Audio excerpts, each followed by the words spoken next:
दोस्तों, मैं हूं भीमराव अंबेडकर। आज मैं आपको बताऊंगा कि संविधान कैसे बनाया गया और उसकी पूरी जानकारी। तो वीडियो को पूरा देखें और चैनल को सब्सक्राइब कर लीजिए। एक राष्ट्र का उदय और संविधान की नींव साल 1947। भारत के इतिहास का वह मोड़ जहां सदियों की गुलामी की जंजीरें टूटने वाली थीं, लेकिन स्वतंत्रता की उस सुनहरी सुबह के साथ एक बहुत बड़ा सवाल भी खड़ा था। आजाद भारत का भविष्य कैसा होगा? किस नियम पर यह देश चलेगा? कौन से कानून होंगे जो कश्मीर से कन्याकुमारी तक और गुजरात से अरुणाचल तक हर एक नागरिक को एक धागे में पिरोकर रखेंगे? अंग्रेजों का शासन खत्म हो रहा था, लेकिन अब बारी थी खुद को शासित करने की, खुद को एक ढांचा देने की। यही वह समय था जब भारत ने अपने सबसे महत्वपूर्ण ग्रंथ को लिखने की कलम उठाई। वह ग्रंथ जिसे हम भारत का संविधान कहते हैं। दिल्ली की फिजाओं में सियासी सरगर्मियां तेज थीं। संसद भवन का वह सेंट्रल हॉल जो आज भी गवाह है उस ऐतिहासिक मंथन का, वहां देश के कोने कोने से विद्वान, वकील, स्वतंत्रता सेनानी और विचारक इकट्ठा हुए थे। उनका मकसद केवल एक किताब लिखना नहीं था, बल्कि एक ऐसे जीवित दस्तावेज को जन्म देना था जो आने वाली सदियों तक भारत के लोकतंत्र की रक्षा कर सके। यह कोई आसान काम नहीं था। भारत जैसे विशाल, विविधतापूर्ण और जटिल देश के लिए नियम बनाना मानो समुद्र की लहरों को मुट्ठी में कैद करने जैसा था। लेकिन इस असंभव से दिखने वाले काम को संभव बनाने के लिए एक सभा का गठन हुआ, संविधान सभा। इस महायज्ञ में सबसे महत्वपूर्ण भूमिका एक ऐसे शख्स की थी जिसे आज हम संविधान के पितामह के रूप में जानते हैं, डॉक्टर भीमराव अंबेडकर। वीडियो में जैसा कि बताया गया है, संविधान निर्माण की जिम्मेदारी कई कमेटियों पर थी, लेकिन सबसे अहम थी ड्राफ्टिंग कमेटी, और इसके अध्यक्ष की कुर्सी पर विराजमान थे डॉक्टर अंबेडकर। कल्पना कीजिए उस दौर की जब एक तरफ देश विभाजन की आग में जल रहा था, सांप्रदायिक दंगे भड़के हुए थे, और दूसरी तरफ एक कमरे में बैठकर डॉक्टर अंबेडकर और उनकी टीम भारत के भविष्य का नक्शा तैयार कर रही थी। उनके कंधों पर करोड़ों उम्मीदों का बोझ था। उन्हें यह सुनिश्चित करना था कि यह संविधान केवल अमीरों या रसूखदारों के लिए न हो, बल्कि समाज के सबसे अंतिम पायदान पर खड़े व्यक्ति को भी न्याय और समानता का अधिकार दे सके। संविधान को तैयार करना कोई एक रात का काम नहीं था, और न ही यह केवल कुछ पन्नों का पुलिंदा था। यह एक तपस्या थी। जैसा कि तथ्यों में दर्ज है, इस महान दस्तावेज को अंतिम रूप देने में 2 साल, 11 महीने और 18 दिन का लंबा वक्त लगा। जरा सोचिए, लगभग 3 साल। दिन और रात का अंतर मिट गया था। हर एक शब्द, हर एक अनुच्छेद पर घंटों बहस होती थी। संविधान सभा में तीखी नोकझोंक भी होती और सहमति के ठहाके भी गूंजते। हर प्रावधान को कसौटी पर परखा जाता था कि क्या यह भारत की आत्मा के अनुकूल है, क्या यह भविष्य की चुनौतियों का सामना कर पाएगा। अक्सर लोग पूछते हैं कि इस पूरी प्रक्रिया में कितना खर्च आया। आज के दौर में शायद वह रकम छोटी लगे, लेकिन उस समय के हिसाब से वह एक बहुत बड़ी धनराशि थी। वीडियो के तथ्यों के मुताबिक भारत के संविधान को तैयार करने में कुल लगभग 64 लाख रुपए का खर्च आया था। यह पैसा केवल कागज और स्याही का नहीं था, यह उस बौद्धिक संपदा का निवेश था जिसने भारत को दुनिया का सबसे बड़ा लोकतंत्र बनाया। यह खर्च उन यात्राओं का था जो दुनिया भर के संविधानों को समझने के लिए की गई, उन बहसों का था जो रिकॉर्ड की गई, और उस प्रशासनिक ढांचे का था जिसने इस पूरी प्रक्रिया को सुचारू रूप से चलाया। जब हम डॉक्टर अंबेडकर के नेतृत्व की बात करते हैं तो हमें उनकी दूरदर्शिता को नमन करना पड़ता है। उन्होंने ड्राफ्टिंग कमेटी के अन्य सदस्यों के साथ मिलकर एक ऐसा मसौदा तैयार किया जो न केवल कानूनी रूप से ठोस था, बल्कि सामाजिक रूप से भी संवेदनशील था। उन्होंने पहले ही भांप लिया था कि भारत को एक मजबूत केंद्र की जरूरत है, लेकिन साथ ही राज्यों को भी अपनी शक्तियां चाहिए। उन्होंने धर्म, जाति, भाषा और क्षेत्र से ऊपर उठकर हम भारत के लोग की भावना को कागज पर उतारा। लेकिन क्या संविधान केवल वकीलों द्वारा लिखा गया एक नीरस दस्तावेज था? नहीं, यह तो भारत की कहानी थी। जब यह बनकर तैयार हुआ तो यह दुनिया का सबसे लंबा लिखित संविधान बन गया। इसके मूल रूप में 395 अनुच्छेद, 22 भाग और 8 अनुसूचियां थीं। इसकी विशालता का अंदाजा इसी बात से लगाया जा सकता है कि इसकी मूल प्रति में ही 251 पन्ने थे। यह केवल लंबाई की बात नहीं थी, बल्कि गहराई की बात थी। इसमें हर छोटी से छोटी बात का जिक्र था। सरकार कैसे बनेगी, चुनाव कैसे होंगे, अदालतें कैसे काम करेंगी, और सबसे जरूरी, एक आम नागरिक के अधिकार क्या होंगे। जैसे जैसे समय बीत रहा था, 1949 का साल अपने अंत की ओर बढ़ रहा था। तारीख थी 26 नवंबर 1949। सर्दियों की उस सुबह संविधान सभा ने आखिरकार इस दस्तावेज को अपनाया। यह वह दिन था जब भारत ने खुद को एक संप्रभु राष्ट्र घोषित करने की दिशा में पहला औपचारिक कदम उठाया। इसीलिए आज हम 26 नवंबर को संविधान दिवस के रूप में मनाते हैं, जिसकी शुरुआत 2015 में हुई। लेकिन कहानी अभी खत्म नहीं हुई थी। संविधान को अपना तो लिया गया था, पर इसे पूरी तरह लागू करने के लिए एक खास तारीख का इंतजार था, 26 जनवरी 1950। यह तारीख इसलिए चुनी गई थी क्योंकि दशकों पहले इसी दिन कांग्रेस ने पूर्ण स्वराज की मांग की थी। अब हम कहानी के उस पड़ाव पर हैं जहां कानून कला से मिलने जा रहा था। संविधान का मसौदा तैयार हो चुका था, शब्द चुने जा चुके थे, बहसें पूरी हो चुकी थीं, लेकिन एक सवाल अभी भी बाकी था। इस पवित्र ग्रंथ को लिखा कैसे जाए? क्या इसे टाइपराइटर से खटखट करके छापा जाए या फिर इसे किसी प्रिंटिंग प्रेस की मशीन में डालकर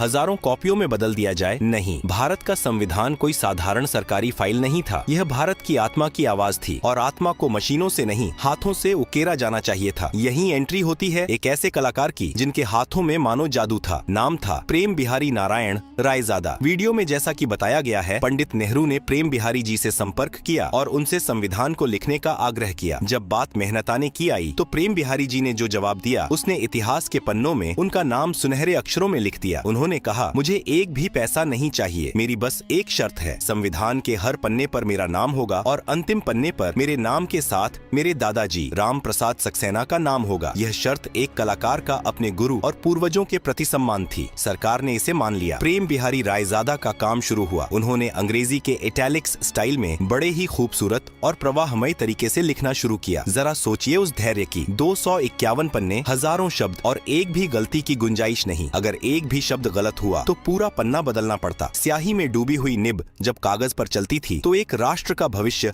आकार ले रहा होता था। यह केवल लेखन नहीं, एक साधना थी। 6 महीने तक प्रेम बिहारी जी एक कमरे में बंद रहे और अपनी कलम से भारत की किस्मत लिखते रहे। यह दुनिया का सबसे बड़ा हस्तलिखित संविधान बन गया। लेकिन रुकिए, क्या संविधान केवल काले अक्षरों का एक दस्तावेज था? बिल्कुल नहीं। भारत रंगों का देश है, उत्सवों का देश है और कहानियों का देश है। तो हमारा संविधान सादा कैसे हो सकता था? इन पन्नों को खूबसूरती देने का जिम्मा उठाया शांति निकेतन के महान चित्रकार नंदलाल बोस और उनकी टीम ने। नंदलाल बोस, जो भारतीय कला के पुरोधा माने जाते हैं, अपने शिष्यों के साथ इस काम में जुट गए। उन्होंने संविधान के हर भाग की शुरुआत में एक ऐसा चित्र बनाया जो भारत के 5000 साल पुराने इतिहास की कहानी कहता है। यह केवल सजावट नहीं थी, यह भारत की सभ्यता की यात्रा थी। वीडियो में दिखाए गए चित्रों पर गौर करें तो एक अद्भुत पैटर्न नजर आता है। संविधान के भाग 1, संघ और उसका राज्य क्षेत्र में उन्होंने हड़प्पा और मोहनजोदड़ो की मोहरें बनाई जो भारत की प्राचीनता को दर्शाती हैं। जैसे जैसे पन्ने पलटते हैं, इतिहास आगे बढ़ता है। वैदिक काल के ऋषियों के आश्रम दिखाई देते हैं जो हमारी गुरु शिष्य परंपरा का प्रतीक है। सबसे दिलचस्प चित्र भाग 3 यानी मौलिक अधिकारों वाले हिस्से में है। यहाँ भगवान राम, माता सीता और लक्ष्मण को लंका विजय के बाद अयोध्या लौटते हुए दिखाया गया है। यह चित्र यूं ही नहीं चुना गया था। राम राज्य को न्याय और आदर्श शासन का प्रतीक माना जाता है और मौलिक अधिकार भी नागरिक को न्याय दिलाने का सबसे बड़ा हथियार है। इसी तरह भाग 4 नीति निर्देशक तत्व में भगवान कृष्ण अर्जुन को गीता का उपदेश देते हुए नजर आते हैं जो कर्तव्य और कर्म का संदेश है। शांति निकेतन के कलाकारों ने किसी धर्म विशेष को नहीं बल्कि भारत की समग्र संस्कृति को उकेरा। पन्नों पर भगवान बुद्ध और महावीर के चित्र शांति और अहिंसा का संदेश देते हैं। फिर इतिहास मध्यकाल में प्रवेश करता है। भाग 6 और उसके आगे के पन्नों पर बादशाह अकबर और मुगल वास्तुकला की झलक मिलती है। फिर आता है मराठा और सिख साम्राज्य का द्वार जहां छत्रपति शिवाजी महाराज और गुरु गोविंद सिंह जी के चित्र वीरता की गाथा सुनाते हैं। और आखिर में स्वतंत्रता संग्राम। भाग 9 और अन्य हिस्सों में महात्मा गांधी की दांडी यात्रा, नोआखाली में दंगा पीड़ितों के बीच बापू और नेताजी सुभाष चंद्र बोस की आजाद हिंद फौज को दर्शाया गया है। यानी जब आप संविधान के पन्ने पलटते हैं तो आप केवल कानून नहीं पढ़ते, आप सिंधु घाटी से लेकर 1947 तक के भारत को अपनी आंखों से देखते हैं। नंदलाल बोस और उनकी टीम ने इन चित्रों को बनाने के लिए सोने की पत्तियों और प्राकृतिक रंगों का इस्तेमाल किया ताकि ये रंग कभी फीके न पड़े। बॉर्डर पर बनाए गए फूल पत्तियां, कमल और हाथी भारत के पर्यावरण प्रेम को दिखाते हैं। प्रेम बिहारी की लिखावट और नंदलाल बोस की कलाकारी ने मिलकर संविधान को एक जीवंत म्यूजियम बना दिया। यह वह दौर था जब कला और कानून एक दूसरे के पूरक बन गए थे। एक तरफ अनुच्छेदों की गंभीरता थी तो दूसरी तरफ चित्रों की सुंदरता। यह दस्तावेज बता रहा था कि भारत अपनी जड़ों से जुड़ा रहकर ही आसमान छू सकता है। लेकिन इतना सुंदर शरीर तैयार होने के बाद अब बारी थी इसमें आत्मा डालने की। यह आत्मा थी संविधान के विचार, उसके मूल्य और उसकी शक्ति। आखिर हमने दुनिया भर के संविधानों को पढ़कर क्या सीखा? अमेरिका से हमने क्या लिया? ब्रिटेन से हमने क्या उधार लिया? और कैसे भारत ने इन सब को मिलाकर अपनी एक अलग पहचान बनाई? हम जानेंगे संविधान के उन स्रोतों के बारे में जिन्होंने भारत को दुनिया का सबसे शक्तिशाली लोकतंत्र बनाया और उस प्रस्तावना के बारे में जो संविधान का सार है। संविधान के पन्ने सज चुके थे, तस्वीरें उकेरी जा चुकी थीं और कानून लिखा जा चुका था। एक शरीर पूरी तरह तैयार था, लेकिन एक शरीर तब तक बेजान रहता है जब तक उसमें आत्मा न हो। भारत के संविधान की यह आत्मा बसती है उसके पहले पन्ने पर, जिसे हम प्रस्तावना कहते हैं। वीडियो में इसका जिक्र बड़े ही खास ढंग से किया गया है। जब आप संविधान खोलते हैं तो सबसे पहले आपकी नजर उन सुनहरे शब्दों पर पड़ती है, हम भारत के लोग। यह केवल एक लाइन नहीं, एक उद्घोषणा थी। यह बता रही थी कि अब भारत पर कोई राजा या अंग्रेज नहीं, बल्कि खुद भारत की जनता राज करेगी। इस प्रस्तावना में 4 ऐसे शब्द पिरोए गए जो इस नए भारत की दिशा तय करने वाले थे: न्याय, स्वतंत्रता, समानता और बंधुत्व। इसे संविधान का परिचय पत्र भी कहा जाता है, जो बताता है कि अंदर लिखे हजारों कानूनों का असली मकसद क्या है। लेकिन एक सवाल अक्सर उठता है और वीडियो में भी इस पर प्रकाश डाला गया है: क्या भारत का संविधान हमारा अपना है या हमने इसे दुनिया से उधार लिया है? आलोचक इसे उधार का थैला कहते थे, लेकिन डॉक्टर अंबेडकर ने इसका जवाब बड़े ही गर्व से दिया था। उन्होंने कहा था, हमें इस बात में कोई शर्म नहीं है कि हमने दुनिया के संविधानों से कुछ सीखा है। यह सच है कि हमारे संविधान निर्माता दुनिया भर में घूमे। उन्होंने अमेरिका, ब्रिटेन, आयरलैंड, कनाडा और कई अन्य देशों के संविधानों को छाना, लेकिन उन्होंने नकल नहीं की बल्कि मंथन किया। उन्होंने उन देशों की खूबियों को तो लिया, लेकिन उनकी कमियों को वहीं छोड़ दिया और उन्हें भारतीय परिस्थितियों के हिसाब से ढाल लिया। उदाहरण के लिए, जैसा कि वीडियो में बताया गया है, हमने ब्रिटेन से संसदीय प्रणाली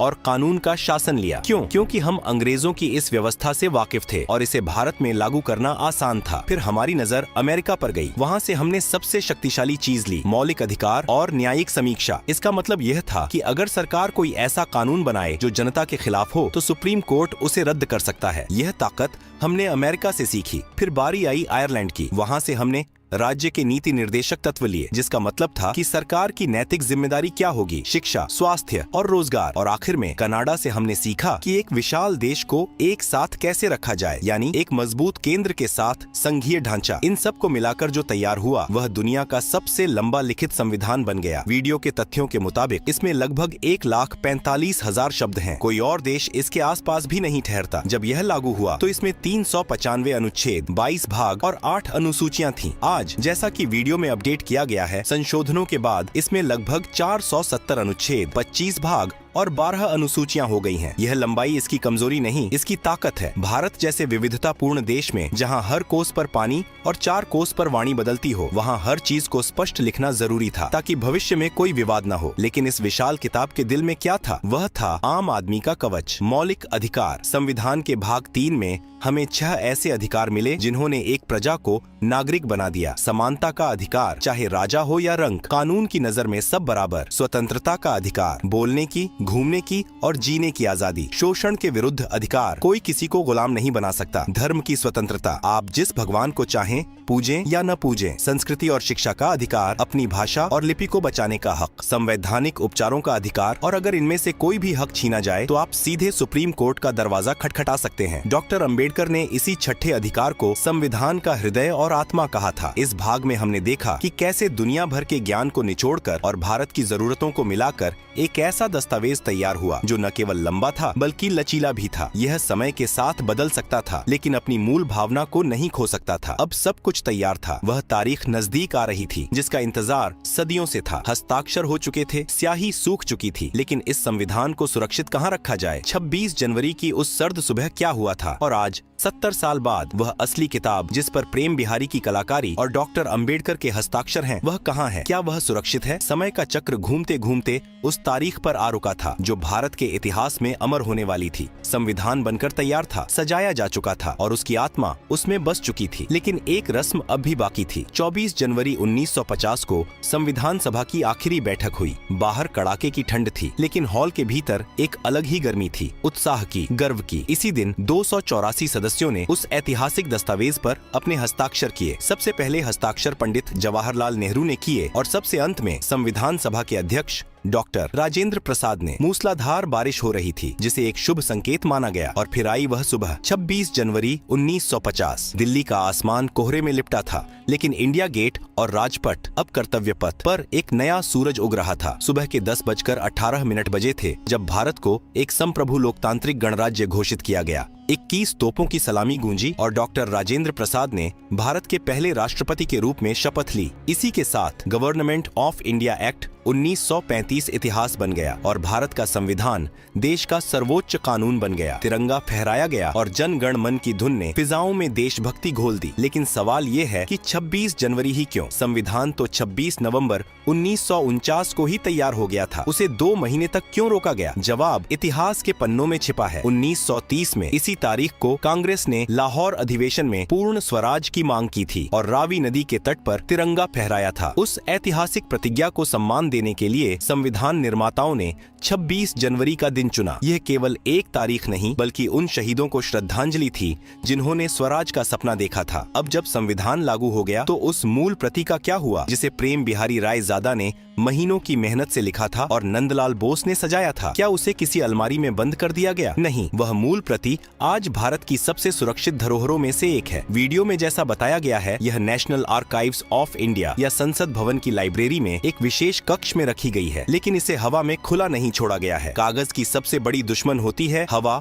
और नमी। ऑक्सीजन के संपर्क में आने से कागज पीला पड़ने लगता है और गलने लगता है। इसे वैज्ञानिक भाषा में फॉक्सिंग कहते हैं। हमारे संविधान को इस फॉक्सिंग से बचाने के लिए विज्ञान का सहारा लिया गया। इसे एक एयर टाइट कांच के केस में रखा गया है, लेकिन इसके अंदर हवा नहीं है। इसके अंदर भरी गई है हीलियम गैस। हीलियम एक अक्रिय गैस है जो किसी भी चीज के साथ प्रतिक्रिया नहीं करती। यह सुनिश्चित करती है कि कागज, स्याही और सोने की पत्तियां वैसी ही चमकती रहें जैसी वे 1950 में थीं। हर साल इस चैम्बर की जांच की जाती है ताकि गैस का दबाव बना रहे। अमेरिका के संविधान को भी इसी तरह संरक्षित किया गया है, लेकिन भारतीय सुरक्षा तकनीक उससे भी कहीं आगे है। यह केस कैलिफोर्निया की एक कंपनी के सहयोग से भारत में ही विकसित किया गया था। आज भी जब कोई विदेशी मेहमान या शोधकर्ता वहां जाता है तो उसे वह काली स्याही और सुनहरे चित्र वैसे ही जीवंत दिखते हैं। और हाँ, एक छोटा सा रहस्य जो पिछले भाग में छूट गया था। वीडियो में आपसे एक सवाल पूछा गया था कि हिंदी में संविधान किसने लिखा? अंग्रेजी कॉपी तो प्रेम बिहारी रायजादा ने लिखी, लेकिन हिंदी अनुवाद को लिखने वाले कलाकार थे वसंत कृष्ण वैद्य। उनका नाम भी